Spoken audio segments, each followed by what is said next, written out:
Good morning everyone! Welcome back sa aking video. At syempre bago tayo mag-start ng araw ngayon, magkakape muna ako bago tayo magpa-check up.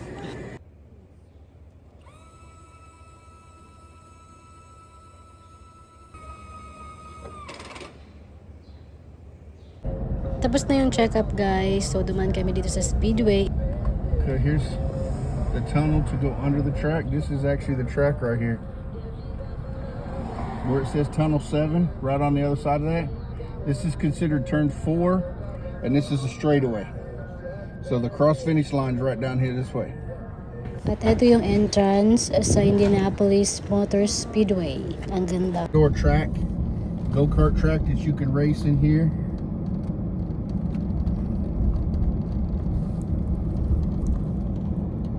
See all the different little restaurants and stuff. Pumasok kami dito sa parang mini city ng Speedway. Sobrang ganda dito sa loob.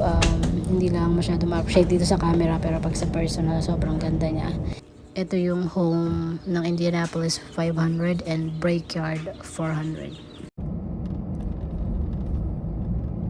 this was all been revitalized. CPIR is a big company here. That's actually the AMS is a big. Ops worked is all over here. This is all Allison Industry. That old truck. Yeah, the NFL football stadium.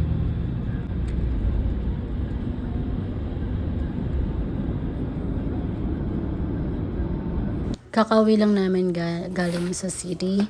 And nakabili pala ako ng pansit canton. Isang box na yung nabili namin. And syempre yung tinapay na gusto ng mga bata. At syempre sardinas. Ligo lang kasi nakita ko walang mega. Pero okay na din naman, parehas naman yan masarap. Basta importante nakabili ako ng kalamansi na pansit canton. Kasi nga minsan bihira ko lang siya makita sa international supermarket. So yun. Ito pa. Importante din sa akin yung sinigang mix kasi nga paborito ng mga bata yung sinigang mix.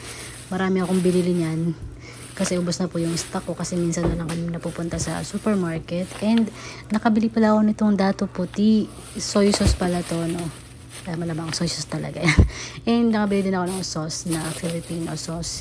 Syempre kasi gusto ng mga bata yung spaghetti sa Pilipinas. Kaya ako nabili ng lagi akong nagluluto ng ganon na spaghetti. So, ito din yung ano ba to? Paanang manok. Makabili din ako.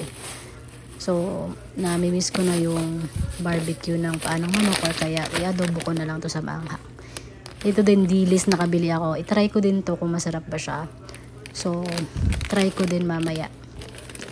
Okay guys, tapos ko nang pinakita yung mga ano lang, mga konting nabili lang namin dun sa Asian supermarket. Ayusin ko muna yung mga gamit.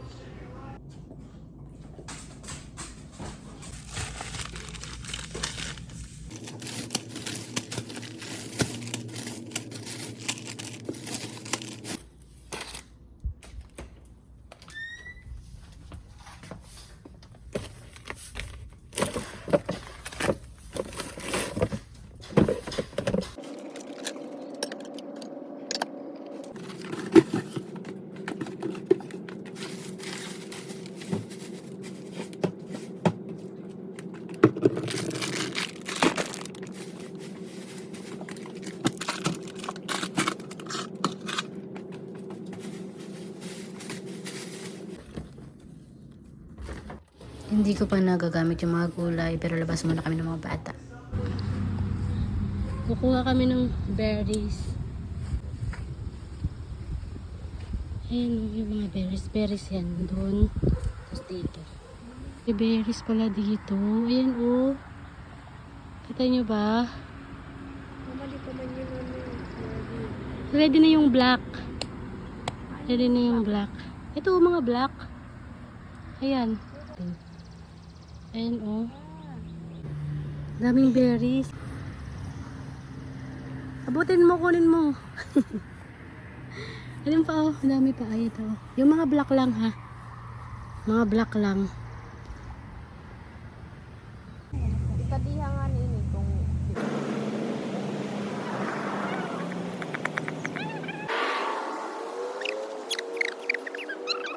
So, ang daming bugs.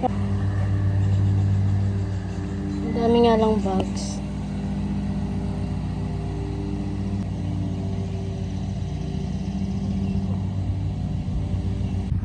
Good morning. Wala yung part na napin kaya inhalok. Wala lang sa Nahatid ako sa mga bata. Sa may pasok. Hintayin na lang namin yung school bus.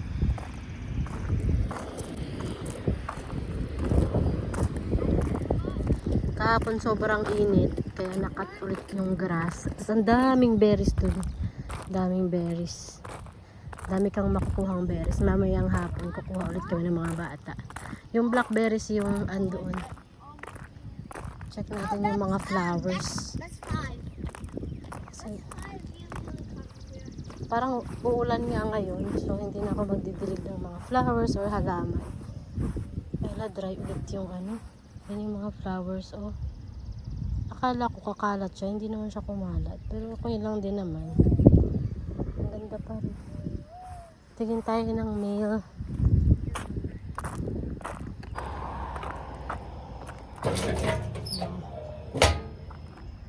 Sobrang lamig. Turn to and Yes! Pumasok na yung mga bata!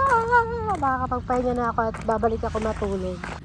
Check natin yung garden. Ang dami ng sili. Ito yung bell pepper natin. Ang dami ng bunga. Ayun, malalaki na sila. Tapos ito. Tapos meron pa dito. Ito oh. Ayan, pero may itim to eh. Kasi ito oh, lalaki na nila. Nagpo-pruning kasi ako dito sa top. Tapos tutubo pa yan. Ang dami pang bulaklak ko. Tapos yung tinanong kong parsley, ito naman siya, nagsidaho na kinaano yan sa susunod na mga araw or buwan. Tatangkad na yan. Tapos ito yung niregrow ko na dahon ng sibuyas. Ano, ganda. Tapos nag-pruning ako nitong kamatis ko.